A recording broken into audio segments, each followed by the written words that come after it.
Right, people, let's get started. So, this one's on rationalism, reason as a source of knowledge, part of the epistemology unit of this course.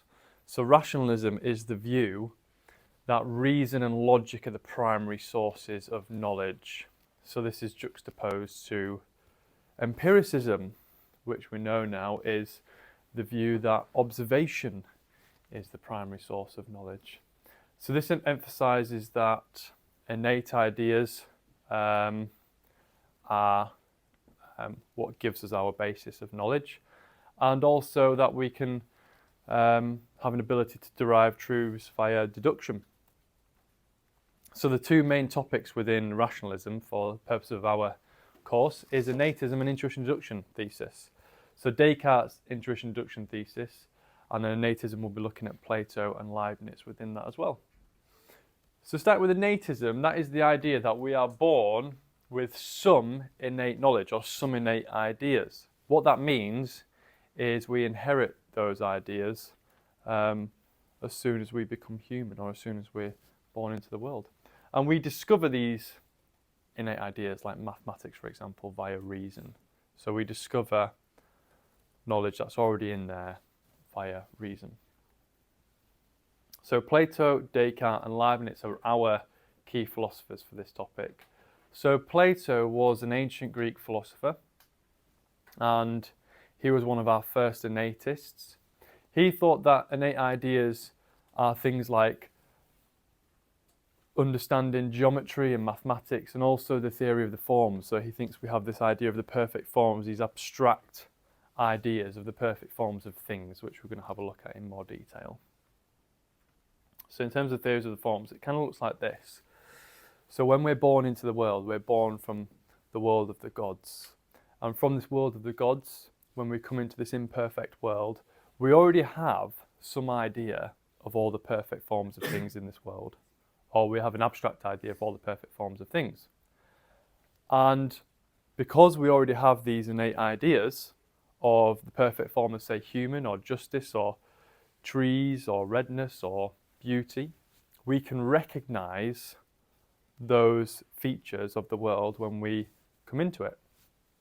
So although all of you humans look different, I know that you're all humans because I have the perfect idea, the perfect abstract idea of the form of the human, and I can recognize all of these instantiations or imperfect instances, not that you're not perfect, but imperfect instances, we're all imperfect, aren't we, of the perfect form of human. And that goes with potentially all things that we come to understand in this world. So in terms of arguing for innatism, arguing that we can discover innate ideas via reason, he, in the Meno dialogues, talks about this discussion between Socrates and Meno, and it's called the slave boy argument. In essence, how the story goes is Socrates wants to show Meno that we can discover some innate ideas via reason alone without any prior knowledge or prior experience. So he gets the slave boy, and he shows that the slave boy can come to understand Euclidean geometry, okay, by just a process of asking questions, not actually giving him any prior knowledge, just purely asking questions. So you can have a look at this elsewhere, the slave boy argument. I won't go too into detail of it today, but the actual argument works like this. The slave boy has no prior knowledge of geometry. Premise 2, Socrates only asks questions. He doesn't teach the boy anything about squares or triangles or anything like that. Premise 3, by the end of the question, the slave boy is able to grasp some eternal truth, some eternal mathematical truths about geometry. Premise 4, this eternal truth was not derived from the slave boy's prior experience, nor from Socrates. Therefore, it must have been innate knowledge. That's how this argument works, that he must have discovered something already there via a process of reasoning, thinking. That's what it means, just thinking about it. Armchair philosophy. There is an objection to this, so perhaps there is an issue here. Now, when you see, if you look at the slave boy argument, how it works, it looks like Socrates is showing the boy, the slave boy, around a triangle and asking questions about this triangle that this slave boy is potentially observing. So some might suggest, or some might state or argue that actually the slave boy doesn't come to discover these truths via reason alone, via just some discovery of some internal knowledge, but actually it was via observation. So it was observation that helped with this. That's what an empiricist would say. That's up to you to have a think about. And you might reply to this by looking at this idea of the difference between eternal truths or necessary truths and contingent truths, or difference between observation and reason. So for Plato and other innatists such as Leibniz or the rationalists, there's this idea that when you observe something, so when you just see instances of it in the world, when you come to experience instances of things in the world, that doesn't actually give you grounds alone to deduce any necessary or general truths about that thing. So the argument here, this could be an argument on the side of Plato, is that the senses can only reveal particular instances of things, say a particular instance of a triangle, say, or as Plato would say, like an imperfect form of the thing.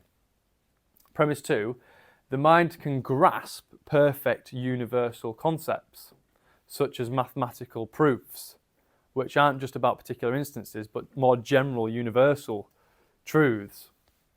So you can say conclusion 1, the concepts, or these forms that we have, cannot be derived from these particular instances alone.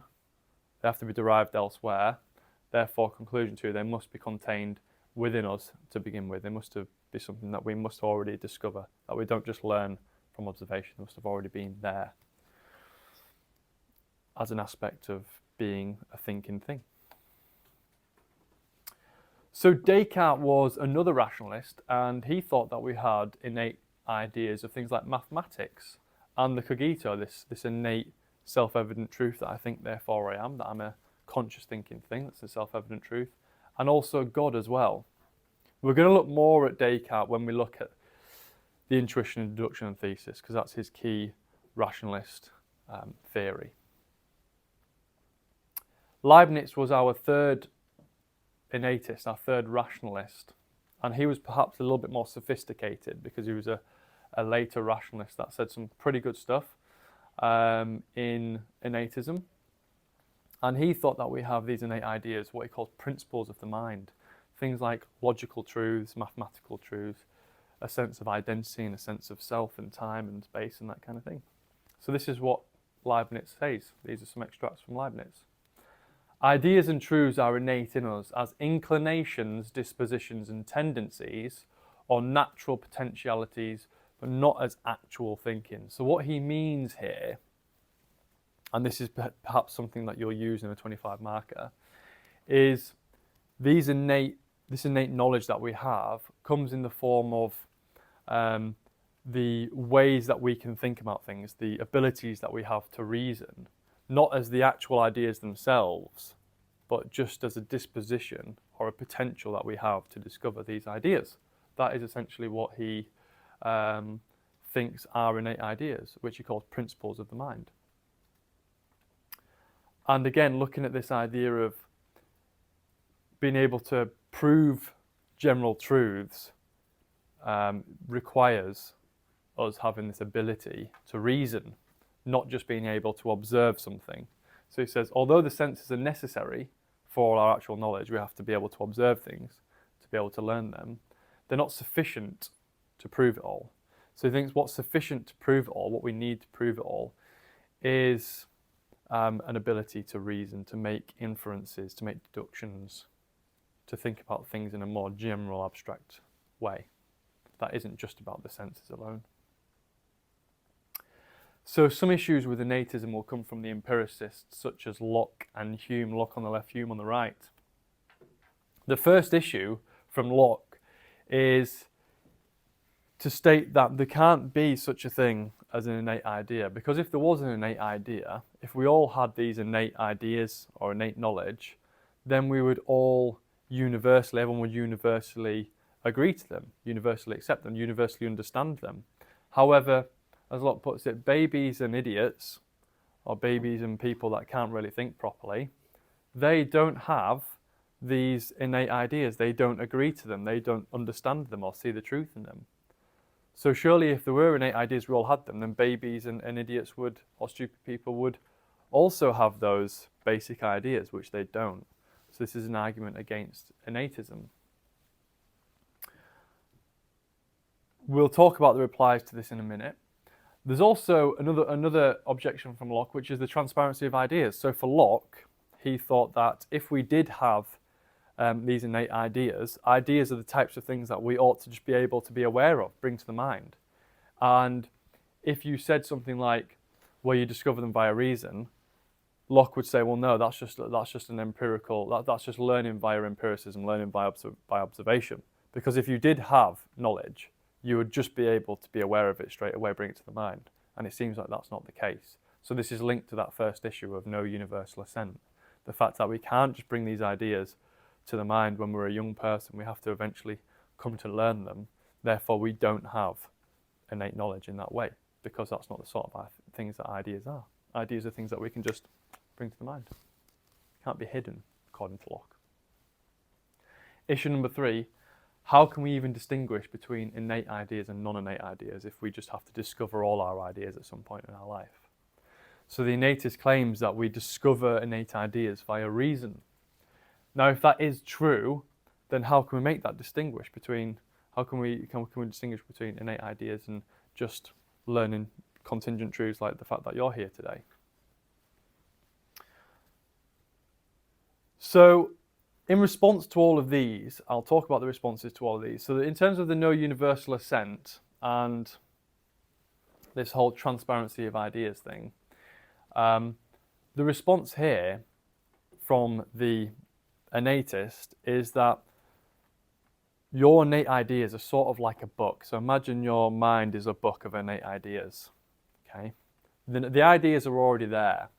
But the way they talk about them, this as far as John Cottingham would say from his interpretations of Descartes, is that you discover them via reading them. That's the reasoning bit. When you're so the innate ideas are there in the book, and then you've got to read them, and that is your process of reasoning, and you come in to discover those innate ideas, which are like subconscious ideas, which you'll bring to your conscious mind via a process of reasoning.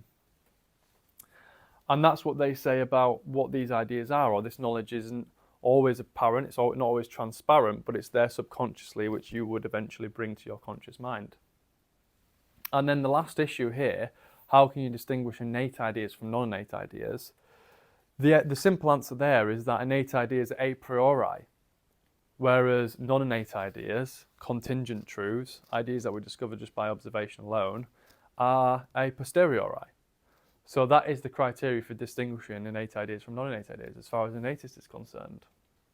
A priori truths are things like necessary truths, truths that we just come to discover via reason alone, that we don't need, we can just armchair philosophize over them. We don't have to go out into the world to see if they're true. So the empiricist's major response to innatism, or their alternative to innatism, is called tabula rasa. They believe that the mind is a blank slate from birth. So when you're born, you are just a blank page, and you just have to be, you just have to furnish your mind with what you learn through experience, through observing the world, coming into contact with it via the senses. And this is their key thesis as an empiricist, is that it's actually sense impressions, impressions that you get from just being a conscious thing that's observing the world, that forms or causes your ideas in the mind. And it's quite that simple. So you are just this blank slate, and then eventually, with your senses, you'll come to discover everything. As if you gave a statue senses, it would learn like you do. The objection to the empiricist tabula rasa is that not all ideas seem to relate to impressions. So it's quite a simple response. How can you relate abstract ideas like justice to a mere impression, or morality to a mere impression? Of course, an empiricist might think that there's no such thing as morals and beauty. That isn't anything but something you've just come into contact with at some point in your life. But the argument here is there are some deductions that you make in the mind, some processes of the mind that don't strictly relate back. You can't track that causation back to a mere impression, a sensory impression of the mind. And this again sort of links to Leibniz's idea that senses alone don't actually make those general deductions about things, those general inferences about general truths. You need something more going on there, something like an ability to reason, which is just some internal cognition, which Leibniz would say is innate. So Noam Chomsky's he's a contemporary philosopher of language. He's a very, very good philosopher of language, still alive. And he thought that there must be some innate conceptual framework. We must have something innate us. We must be born with some ability to be able to put concepts to language. We wouldn't be able to learn language if we didn't have some innate conceptual framework. And this is fair enough. How can we learn the first words if we didn't have some ability to make some association between an impression that we have and some strings of sound, which is what words are? We have to have some innate ability to be able to do that, the conceptual framework within us that allows us to be able to learn language. Otherwise, how can we distinguish us from other animals that can't learn our language? Probably because they don't have this innate conceptual framework that allows them to do so, even though they might be able to hear like us and see like us, etc. So that's one of the big objections to this tabula rasa thing. There must be something more going on when we're born. And this is potentially a good way that you could end a 25 marker on innatism. So now to briefly look at the intuition and deduction thesis. So this was Descartes' main theory in rationalism. So for Descartes, he thought that the two things we have that we allows us to discover universal truths or certain truths about things is intuition and deduction. For Descartes, intuition isn't sort of like that thing that we have of the gut feeling. For Descartes, his version of intuition was a little bit more nuanced, a little bit more distinguished. And he thought it was the act of looking upon an idea and clearly and distinctly seeing that it's true.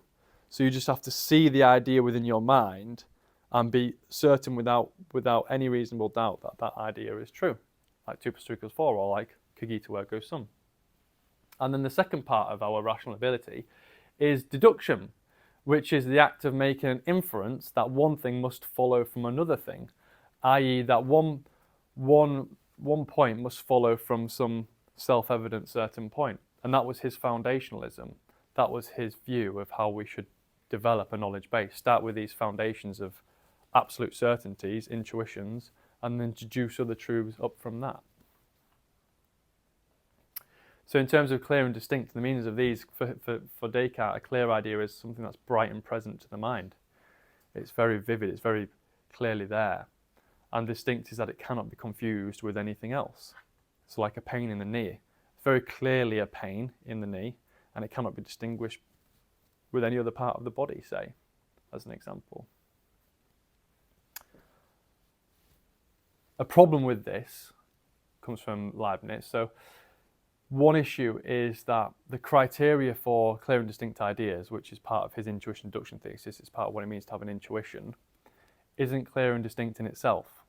What does it actually mean to have a clear and distinct idea? That doesn't seem very evident in terms of what he's saying a clear and distinct idea is. It doesn't guarantee the truth for matters of fact. So here's one big problem. Phantom limb syndrome, right? So you have a clear and distinct idea that you have a pain in your knee. It's quite clearly a pain that in that area of your body, in your knee, and it's distinct, it's not confused with any other area of your body. However, you don't even have a knee anymore because you've lost your leg.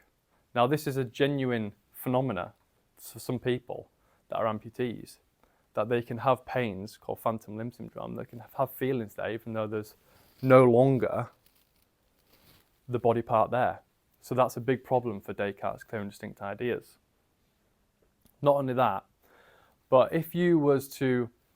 So the problem with Descartes' clear and distinct ideas is it focuses on the aspect of the thought itself rather than whether it corresponds with the matter of fact in the world.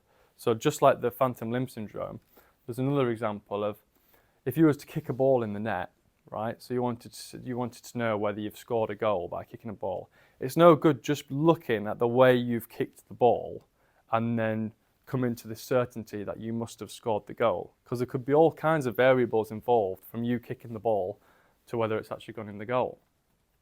So that's another analogy. Maybe it blew away. Even if you kicked it so perfectly, you still have to check as a matter of fact whether it's gone into the goal, where there wasn't any other variable involved that made it such that it wasn't true. So for Descartes, as we've talked about, his main intuition that he builds his foundation of knowledge from is cogito ergo sum, I think, therefore I am. This was the idea, which we're going to go into in Skepticism, that the one thing he had to be certain about was that he was at least a thinking thing. This was his biggest intuition. It was so clearly and evidently true. There are some objections to this whole idea of this most certain intuition of Descartes. One, and this comes from the empiricists, so one is to argue that there is no enduring thinker at all. So the argument here is that when you think the thought, I think, therefore I am, it seems true at that point. But that doesn't guarantee that it's true when you're no longer thinking the thought, I think, therefore I am. So therefore there isn't actually an enduring thinker, there is just a thinker when you're thinking the thought, I think, therefore I am. That's all it proves. So that's one issue. The second issue, it comes from Hume. And he asked the question, well, when I think about consciousness and think about the fact that I'm a thinking thing, all I can actually see or understand is just a bunch of thoughts. There doesn't seem to be any persistent self there other than just a bunch of perceptions around. It's this idea of no self. There isn't really a self there. There is just conscious phenomena all around, all of you here. How does that prove that there is something that's actually the subject of all that consciousness? I'm not sure about that idea. I think there has to be somewhat of a subject of this consciousness for there to be anything to be conscious of. Think of it like a painting. If you have a painting, all right, you want to look at the painting. They can make all these different aspects of the painting, these different shapes, different colours. You've got this beautiful painting there, all these different features. But you need a canvas for the painting to be on. You need something that it's there for the paint to be substantiated on, which is that canvas. And that's kind of like the consciousness, which seems to have been missed out here a little bit in this issue. Okay, so the last point to make here is Hume's fork. You do need to know Hume's fork within this topic. So it's kind of an offshoot which you'll look at Hume's fork throughout different topics in philosophy. But it's the idea from Hume that the only things are truths that are truths, so this is kind of something that runs counter to Descartes, are two things. Either has to be relations of ideas or matters of fact. Now, relations of ideas are things like mathematical truths and analytic truths. So mathematical truth is just something that's true just in the nature of the thought itself. 2 + 2 = 4. You don't have to look out into the world, it's just true in the nature of the thought itself. Same with analytic truths like all bachelors are married men. That's true just in nature of the definitions of the terms. And matters of fact, so it's either relations of ideas or matters of fact, is something that's empirically verifiable. It's an observable fact of the world. You can actually look out into the world to verify that it's true. So for Hume, if it's neither of these two things, then it's meaningless. It doesn't need to be talked about. It's not a part of our knowledge base. It's just us saying words, according to Hume. And Hume was an empiricist who was obviously against the rationalists. So he would say that these rationalist ideas of innatism and such, they don't fit either relations of ideas or matters of fact. Therefore, it's not true. Cogito isn't true because of this point, according to Hume. So there you go. That's rationalism in a nutshell. Intuition, deduction, thesis, and innatism.